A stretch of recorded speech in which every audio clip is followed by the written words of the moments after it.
The Diamondbacks win game 1, 6-3. And my goodness, is my arm dirty, but I just came home from work.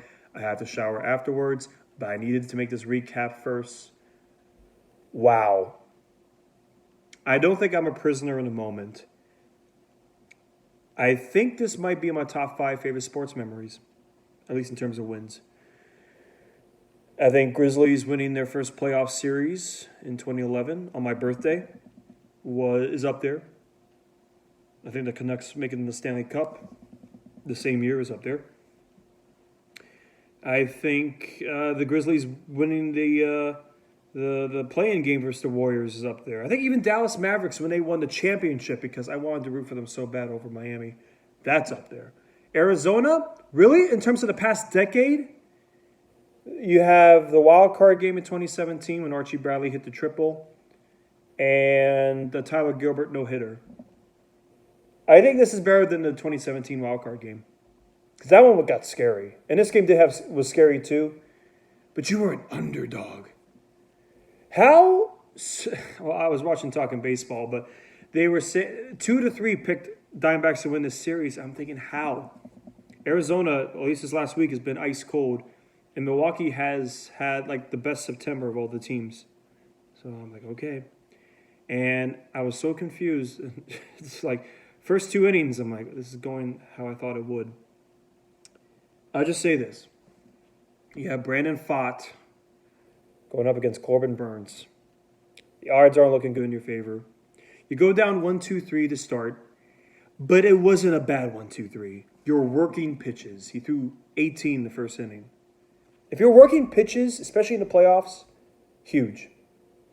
So, 1-2-3, and then the first 3 hitters for Milwaukee get on base. They score a run during that.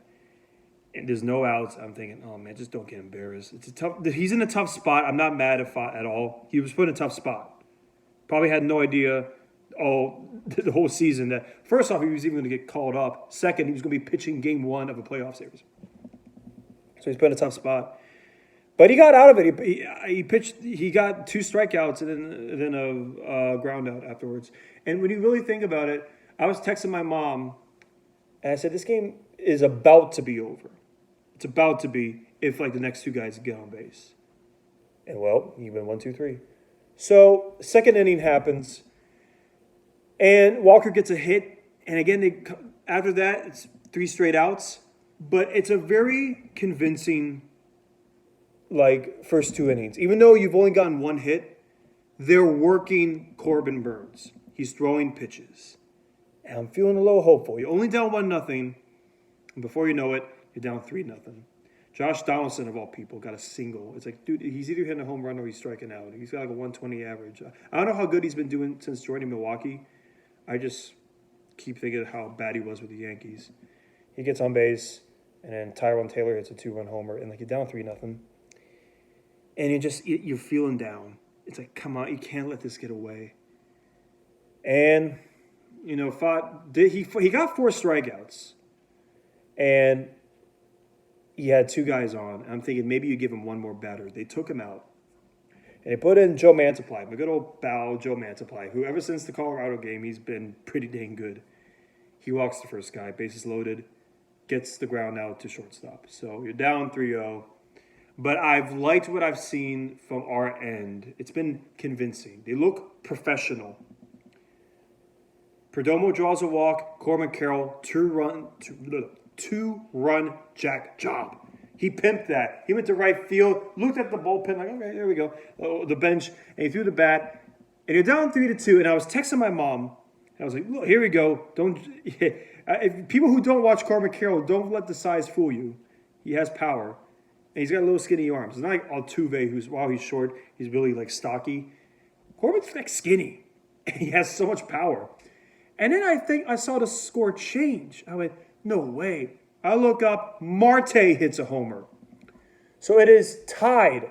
And the last time Corbin Carroll hit a home run, I believe Marte hit one right after him. So that little combination, very underrated. So you're tied 3-3. And I'm thinking, now what do we do from here on out?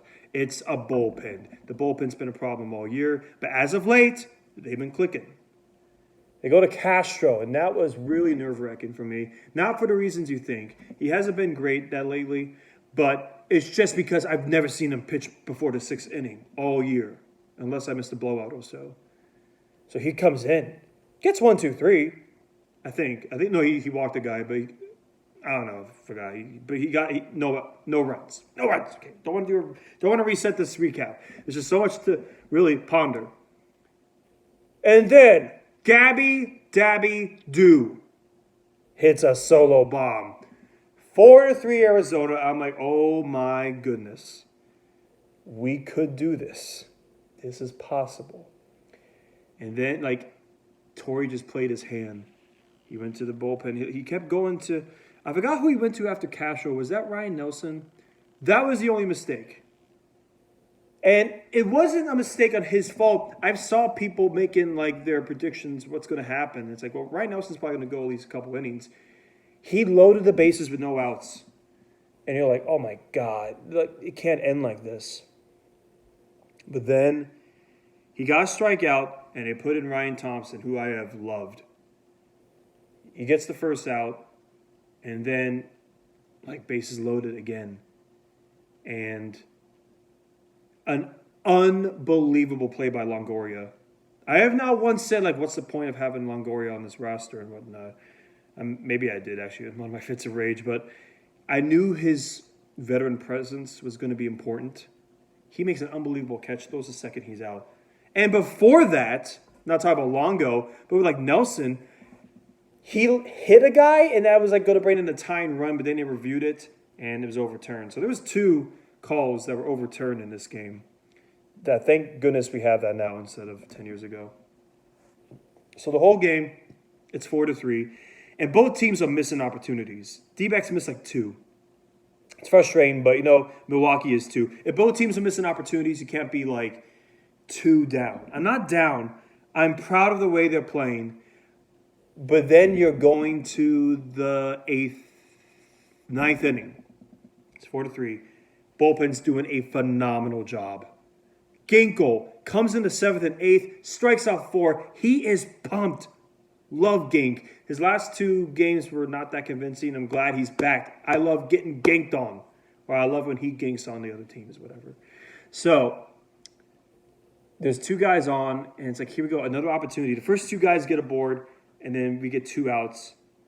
One was on the base path, so man, this stinks. 1 guy's on base. Tommy Pham's up to bat, and he's been ice cold the past couple weeks. I'm surprised he was actually batting third, but then at the same time, I don't think they want to change the lineup too much. So he draws a walk, which was huge. Walker's up to bat. And I want to show you the jersey I'm wearing, the hoodie I'm wearing right now. See that, Christian Walker? I don't know if you can see that in the mirror. I'm probably one of the only 3 people in the United States that has a Christian Walker shirt or jersey. I have defended the heck out of this guy for the past couple years. The fact that he wasn't even top 10 first baseman voted in the All-Star game this year in the National League, a joke.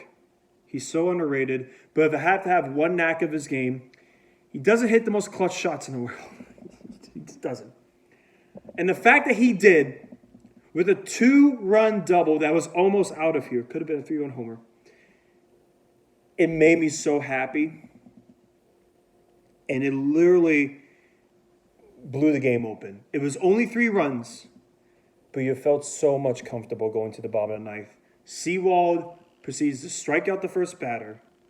Second guy gets out in 1 pitch. Of course, he hits Marcana. But then a little fly out to left field. And Arizona won game 1.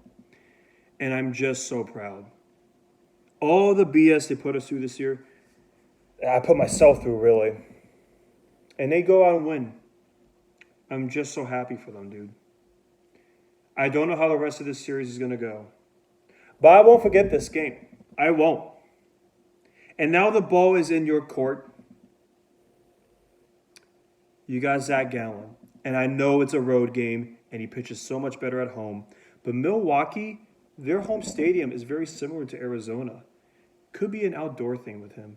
But he's in He's in the arena, going up against, I believe, Peralta. The ball's in your court. We'll see how it goes.